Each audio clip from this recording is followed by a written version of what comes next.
el juicio por la causa Cuadernos. Un juicio que se desarrolla en una situación bastante particular y negativa, con audiencias virtuales y una vez por semana, muy pocas, en una justicia argentina repleta de juzgados vacantes, con una inactividad clamorosa, sobre todo del Senado, que es el lugar donde se mueven, por supuesto, las designaciones y los acuerdos para que esas designaciones terminen en ejercicio del cargo.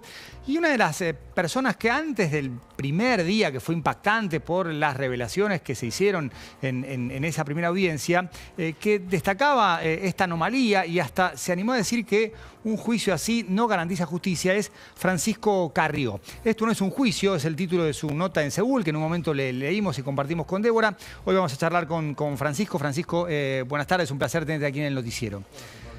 Bueno, lo planteaste antes de la primera audiencia y luego de esa primera audiencia empezaron a aparecer muchos argumentos parecidos al tuyo. Vamos al principio. ¿Por qué crees que no es un juicio lo que es una causa importante para la sociedad para determinar cómo, cuánto y cuándo se robaron tanto dinero del erario público? Bueno, escribí este artículo, como comentaba, fue uno de los primeros en publicarse, cuando me dieron la noticia que se esperaba que el juicio durara entre 5 y 10 años. Eso no es un juicio. A ver, Nuremberg duró un año, el juicio de las juntas duró un año. ¿Ustedes piensan que un juez no se puede acordar razonablemente lo que dijo un testigo que declaró hace 5 años? Claro. Eso es una parodia de un juicio. Sí. Y después que no hubiera reglas claras respecto de la admisibilidad de la prueba es algo que también me llamó la atención, y que los jueces hayan admitido 600 y pico de testigos sin poder acotar un poco a la prueba que realmente a los testigos necesarios para la realización de un juicio. Es como si para probar que se incendia un edificio llamó a todo el plantel de los bomberos y claro, no a 2 bomberos. Sí, ahora lo que pretenden es que haya 3 audiencias semanales y que sean presenciales, por lo menos sí, como primera corrección a lo que es una gran asimetría entre la importancia del juicio y la dinámica tan chiquita y tan trabada. Bueno, la realización de un juicio por Zoom sin asegurar el cara a cara es muy importante. Vos ves que un testigo por ahí se pone nervioso, no está nervioso. Eso en el Zoom no está. Yo en el Zoom no tengo forma de saber si atrás de la pantalla no hay un tipo escribiendo y él leyendo por un prompt. Eso no es un juicio. O sea, tiene que haber inmediación. Los defensores tienen que tener la posibilidad de confrontar a los testigos de cargo. La Fiscalía tiene que tener la potestad de hacerle preguntas a los imputados. La indagatoria de Padoan, que estaba comiendo helado con una mujer en la cama, eso no es un juicio. Mientras tanto, hay también muchas críticas y argumentos respecto de la baja cantidad de recursos que tiene la justicia, con muchos juzgados vacantes, con provincias que no tienen un tribunal federal completo. Y una corte de 3 miembros. Una corte de 3 miembros. Procurador interino. No tenemos recursos, un montón de subrogancias. Es cierto, los jueces, son los jueces del Tribunal Oral Federal 7, entiendo que están subrogando otros tribunales. Eso es una razón legítima, pero bueno, se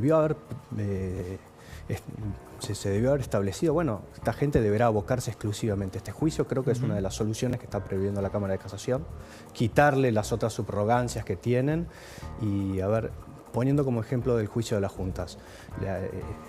La Cámara Federal tenía audiencias todos los días, pero además seguía funcionando como Cámara. No es que durante ese tiempo la gente que tenía un recurso ante la Cámara Federal no tenía justicia. Bueno, y laburaban, trabajaban 8 horas por día, no 4. ¿Cómo haces el cálculo de que puede llegar, obviamente, con esta primera dinámica, la original, 10 años? Eran 84 imputados. A ver, la dinámica original que en una reunión de superintendencia, creo que de ayer o anteayer, una nota de Capielo que dijo que la Cámara de Casación les dijo a los jueces, mira, esta dinámica de juicios por Zoom, una vez por semana y 4 horas no va. ¿Cómo es que llegué a ese cálculo? Con un amigo que interviene en esa causa. Yo no intervengo en la causa, simplemente conozco de la causa por los diarios y me he informado las noticias públicas. Pero si habían 84 indagatorias, los juicios empiezan con indagatoria. una jornada por indagatoria y bueno, eran 84 semanas porque era una semana. Claro. Después había que quitarle la feria judicial. Sí, ahí tenés 2 años en 84. O sea, habían 2 años solamente de indagatorias. Sí, sí, sí. Un despropósito. Sí, sí. ¿En Estados Unidos hay algún mecanismo para evitar estos juicios largos, tediosos y que terminan siendo injustos? Sí, mira, en Estados Unidos hay un código que es el Código Federal de Evidencias, eso es a nivel federal, pero cada estado tiene su código estadual de evidencia, más o menos parecido, y tienen ciertas reglas un poco más objetivas de qué prueba es admisible, claro, y qué prueba no es admisible. En todas las series ven que objeción, sí, testigo de oídas, bueno, todo eso sigue una codificación de cuáles son más o menos las reglas y la evidencia que vamos a admitir dentro de un juicio como evidencia confiable. No vamos a admitir un parapsicólogo. Bueno, nosotros no tenemos esas reglas de evidencia. Sería bueno que una vez si podemos que nuestro Congreso legisle sobre el juicio por jurados, incorporar esta herramienta. Eso debería hacerse a través del Congreso. Claramente. E introducirlo como una alternativa que hoy no tenemos.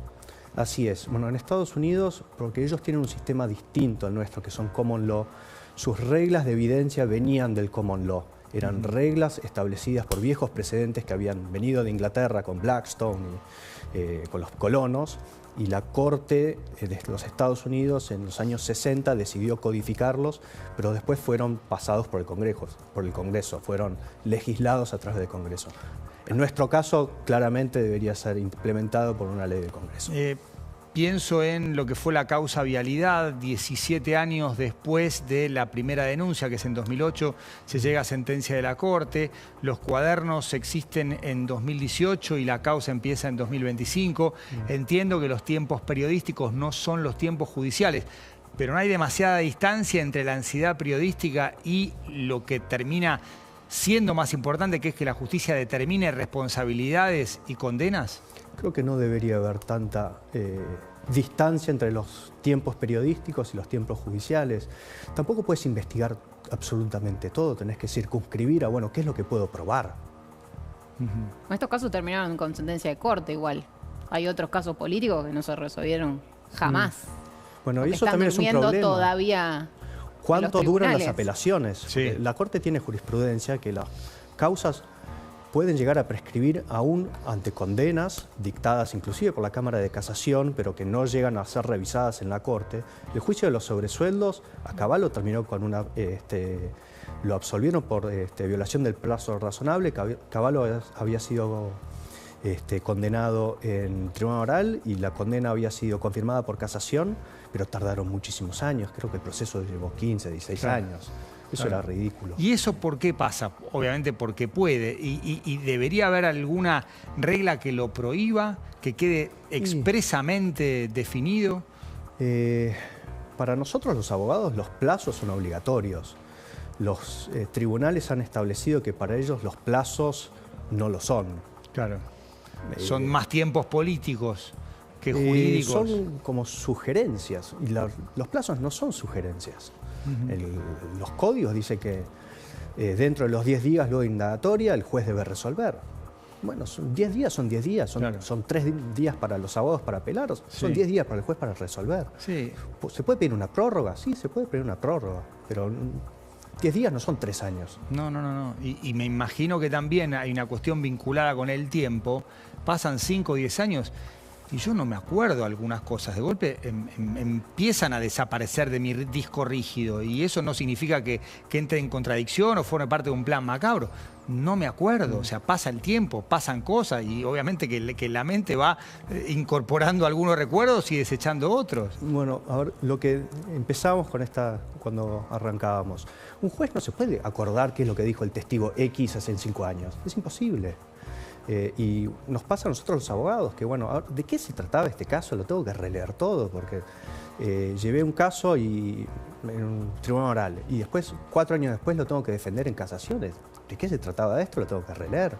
O sea, no nos podemos acordar nosotros los abogados qué pasó hace 4 años y menos un juez que tiene que mandar preso a una persona. Es irrazonable.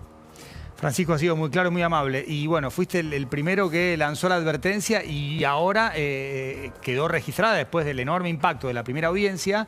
Se empezaron a hacer cuentas, cálculos, proyecciones y sí, es inviable esta dinámica. Así que gracias por haber lanzado la primera advertencia. Muchísimas gracias por la invitación. Francisco Carrió charlando con nosotros. Vamos a ir a Salta porque